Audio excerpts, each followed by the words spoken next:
প্রেম মন্দিরের বাইরের সৌন্দর্য দেখে যেমন মন্ত্রমুগ্ধ হবে প্রত্যেকেই, ঠিক তেমনি ভেতরের সৌন্দর্য দেখে পুরোপুরি অবাক হয়ে যাবে, বলার মতো কোনো ভাষা থাকবে না। তো যাই হোক, দেখুন এই হচ্ছে প্রেম মন্দিরের ভেতরের সৌন্দর্য।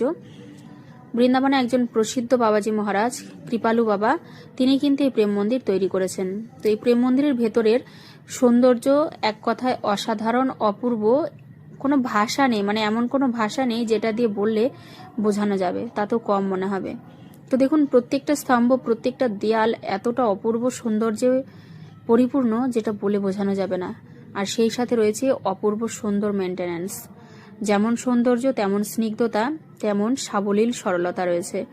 আমি তো মানে দেখে পুরোপুরি অবাক। দেখুন এখানটায় কৃপালু বাবার বিভিন্ন সিনারি তৈরি করা রয়েছে, যেখানে কৃপালু বাবা বসে গ্রন্থ লিখছেন, কখনো হরিনাম সংকীর্তন করছেন ভক্তদের সঙ্গে। তো অসম্ভব সুন্দর, অসম্ভব সুন্দর। আমি তো জীবনে প্রথমবার দর্শন করলাম, আমার মানে অসাধারণ লেগেছে। মনে হচ্ছিল না যে আমি মন্দিরের বাইরে বেরিয়ে আসি। ভেতরে ঢোকা মাত্রই যেন মনে হচ্ছে একটা অপূর্ব সৌন্দর্য, মানে সাক্ষাৎ কোনো বৈকুণ্ঠ ধামে এসে ভগবানের সান্নিধ্যের কোনো কিছু দর্শন করছি।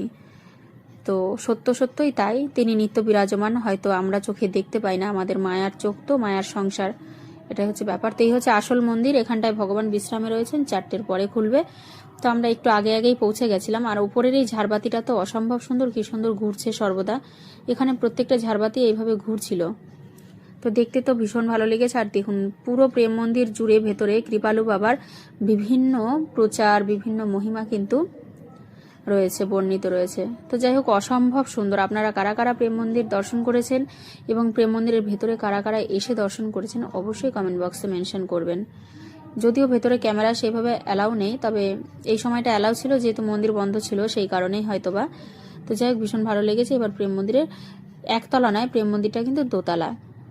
তো দোতলার উপরেও কিন্তু আমরা গেছিলাম, সেই ভিডিওগুলো নেক্সট পার্টে আসবে।